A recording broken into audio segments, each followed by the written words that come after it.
listen these very learned persons. जी जी जी। अरुण कुमार जी, आपके पास आता हूँ, फिर मैं डॉक्टर अली के पास आता हूँ।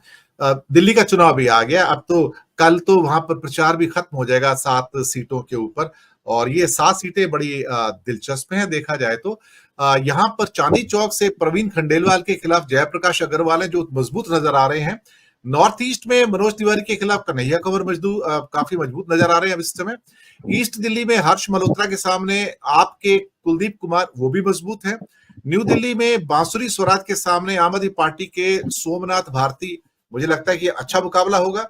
नॉर्थ वेस्ट दिल्ली के अंदर योगेंद्र चंडोलिया बीजेपी के, उसके सामने कांग्रेस के उदित राज हैं। अब मैं शायद कह नहीं सकता कि उदित राज एक स्ट्रॉन्ग कैंडिडेट है या वीक है। वेस्ट दिल्ली में कमलजीत सहरावत के सामने आम आदमी पार्टी के महाबल मिश्रा, बहुत मजबूत कैंडिडेट है महाबल। और साउथ दिल्ली में रामवीर सिंह विधोड़ी बीजेपी के, उसके सामने सही राम पहलवान है।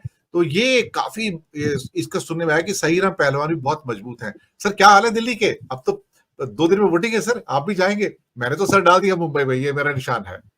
जी सर, दिल्ली में वैसे भी अगर देखा जाए तो दिल्ली के जो अरविंद केजरीवाल हैं, उन्होंने चुनाव में टेम्परेचर की गर्मी के साथ साथ राजनीति उबाल भी ला दिया है। हालांकि जो बीच में आया उनका एक प्रकरण, वो कामयाब हो नहीं पाया। दरअसल कोशिश बहुत की, नरेशन बनाने की बहुत कोशिश की, परंतु जो डॉक्यूमेंट्री प्रूफ थे, जो उसकी वीडियोस थी, उसमें काफी चीजें साफ हो गई थी।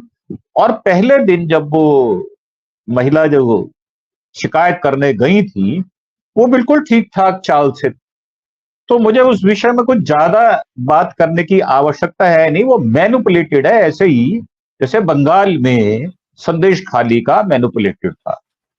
अगर बाकी की बात करें तो कन्हैया जो है वो दिल्ली में पहले से पॉपुलर है, कोई नई बात नहीं है। और जेपी अग्रवाल की बात करें तो जेपी अग्रवाल दिल्ली के वो शख्स हैं जो दिल्ली की नस नस से, मतलब उनके बनाए हुए कैंडिडेट आज भी बहुत सारे हैं, उसमें 45 से लेके 60 ईयर तक के लोग हैं। और उनके पिताजी जो हैं वो काफी प्रोमिनेंट आदमी थे, आईटीओ का चौक भी उन्हीं के नाम पर है, उनके फादर साहब के नाम पर। और अगर बाकी हम देखें, जैसे बांसुरी का आपने कहा, तो उन्होंने ललित मोदी की एक केस भी फाइट किया था और उनका नाम भी जुड़ा था। वसुंधरा राजे के साथ कहीं लंदन में कोई मीटिंग हुई थी तो उनका भी नाम जुड़ा था।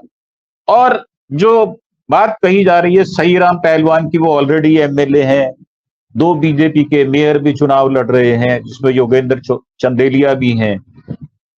तो कुछ जगह बीजेपी प्रत्यक्ष रूप से हारेगी, ये बात बिल्कुल ठीक है। जैसे मैं आपको बता देता हूं, रीसेटलमेंट कॉलोनी है जहां पर 40 लाख वोटर है, और वो सारा वोटर उसका आप पार्टी का है, क्योंकि उन्होंने उनके ration card, voter I card, उनका ईडब्ल्यूएस का कार्ड और सारी सुविधाएं, मतलब 200 यूनिट बिजली और 20,000 लीटर पानी, बसों में फ्री सर्विस महिलाओं के लिए, तो वह काफी सशक्त है अब की बार। और ये आने से, अरविंद केजरीवाल के आने से तड़का बहुत अच्छा लग गया है। तो दिल्ली में भले ही जो पढ़ा लिखा वोटर कितना ही ज्यादा हो, परंतु जो मुझे लगता है कि जीत दिलाने वाला काम जो है वो हमारे एससी, एसटी, ओबीसी और जो दलित समाज है उनके हाथ में होगा, जो रीसेटलमेंट कॉलोनीज में ज्यादातर रहने वाले लोग हैं। आपने उड़ीसा की बात की, उड़ीसा में जो संबित पात्रा की बात है, वो उससे पहले भी उन्होंने कई बार बयान दिया है, और जो बयान अब दिया गया है वो शायद अतिरेक में नहीं। उनका कहना है कि मैं 3 दिन की तपस्या भी करूंगा, मैं उपवास भी रखूंगा, मेरे मुंह से निकल गया है, स्लिप ऑफ टंग है।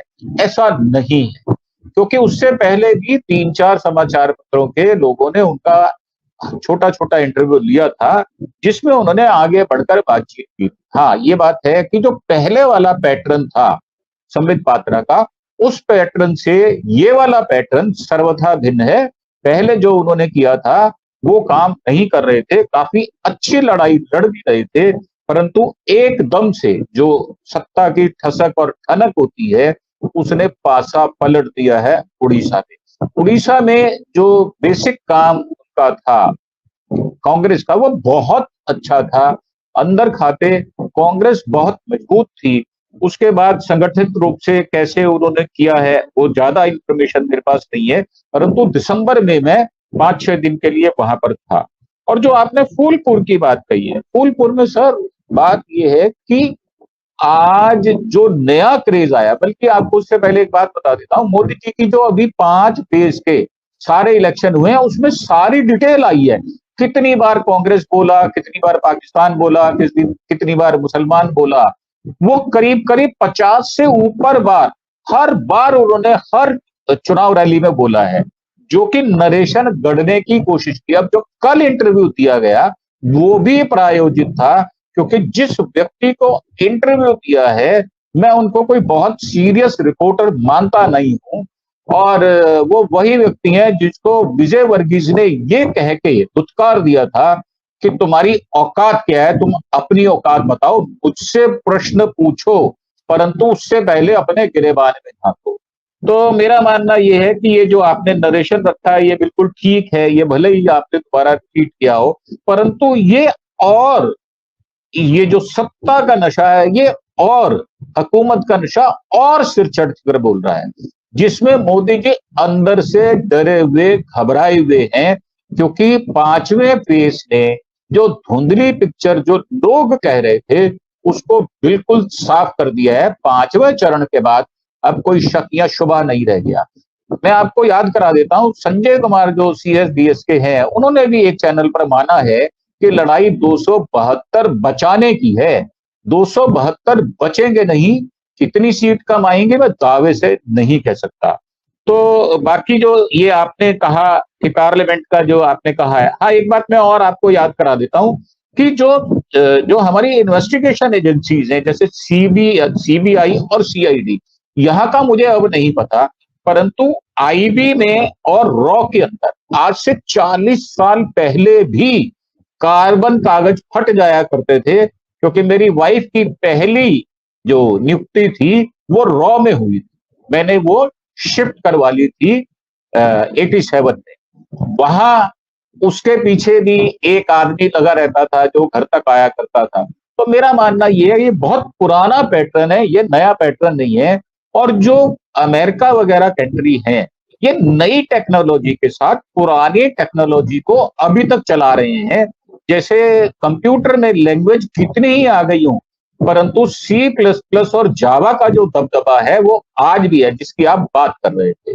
तो अगर सारी एनालाइज किया जाए और इसको ठंडे दिमाग से सोचा जाए, तो इसमें जो छौंक लगाई है वो ध्रुव राठी ने भी बहुत अच्छी लगाई है।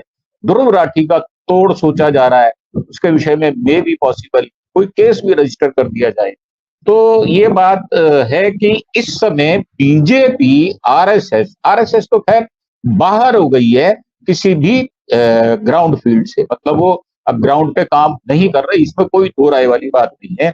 और जो यूपी का झगड़ा है वो भी काफी ज्यादा बाहर आ चुका।